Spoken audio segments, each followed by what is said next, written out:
The corner of Gran and Market Street was less a crossroads of commerce and more a battleground of eschatology. Here, beneath the indifferent gaze of skyscrapers, 3 men, each armed with a folding chair, a tattered Bible, and an insurmountable certainty, had established their theological fiefdoms. They were preachers, but their flock rarely stayed long, driven away by the sheer velocity and volume of their disagreements. There was Ezekiel, the prophet of precision. His dogma was a granite edifice of conditional grace. Salvation, he proclaimed through a megaphone that sounded perpetually near feedback, was a narrow, slippery path, paved with righteous anxiety. Woe to the lukewarm! The covenant is conditional. To assume victory is to invite damnation. Facing him, perched atop an overturned milk crate, was Silas, the apostle of amplitude. Silas preached a gospel so saturated in love that it bordered on universalism. The Father's mercy is an ocean?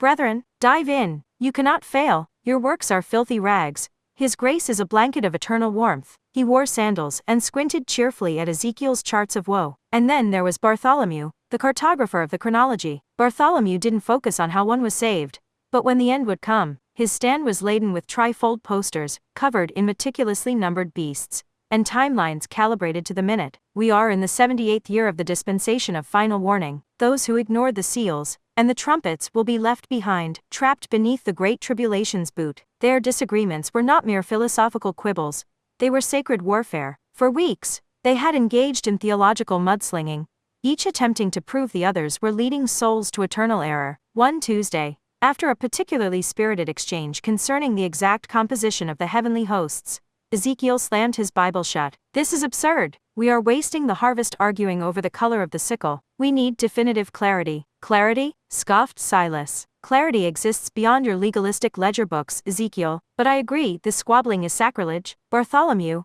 momentarily distracted from updating his date for the Battle of Armageddon, nodded grimly. We must find the source. We must trace the lineage. We must put our dogmas to the ultimate paternity test. They decided, in a rare moment of unity, to go to the Father. They would seek out the quiet place, the moment of absolute contemplation, and demand a divine ruling. They would test the very DNA of their dogma, the transition from the clamor of the city square to the awesome silence of the sacred space, wherever and whatever that truly was unnerving. Perhaps it was a quiet hilltop park after midnight.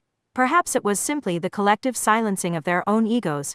Regardless, they stood in profound stillness, awaiting judgment. Ezekiel stepped forward first, hands clasped, acting as the lead prosecutor for his own strict beliefs. Father, his voice trembled slightly, I have preached the necessity of effort, the fear of falling, the sacred weight of the law, lest your grace be cheapened. Is not vigilance the measure of true devotion? Am I wrong to demand fear? A vast presence seemed to settle around them, not defined by light or darkness, but by truth itself. A voice, ancient and echoing, responded, though it was less sound and more understanding. The law was a teacher, not a gatekeeper. Your vigilance became mistrust. You demanded fear and forgot awe. Silas, emboldened, stepped up next, spreading his arms wide in a gesture of boundless acceptance. Lord, I have countered his fear with love unearned. I have preached the vastness of your compassion, that no soul is too stained for redemption, that the burden is lifted entirely. Is not the totality of your grace the central truth? My grace is boundless, the voice agreed, but you preached ease and encouraged complacency. You offer the blanket,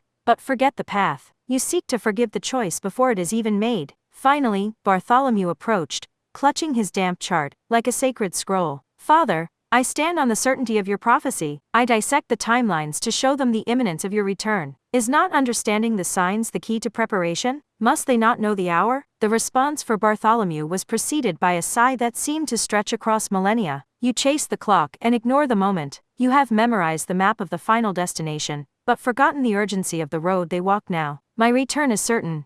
The time is irrelevant to the shepherd who seeks the lost sheep today. Then the presence focused, immense and absolute, on the 3 men kneeling before him. The voice swelled with a sorrowful clarity that cut through their self-righteousness. You came to me to confirm the paternity of your disagreements. Ezekiel, Silas, and Bartholomew bowed their heads, awaiting the final decree. Which of their systems was the true heir? I am not the father of your silly disputes. The revelation struck them with the force of a physical blow. The voice was firm, utterly devoid of anger, yet laced with deep disappointment. Your doctrines, your meticulously crafted walls of certainty, are of your own making. I gave you the vineyard, and you argued over the composition of the soil. I gave you the feast, and you debated the precise recipe of the bread. The present shifted, focusing their shared mental vision outward, back toward the bustling city square they had left behind. They saw the stream of humanity flowing past where they usually stood. They saw the tired, the broken, the seeking. They saw the young addict looking for a lifeline, the stressed mother overwhelmed by debt,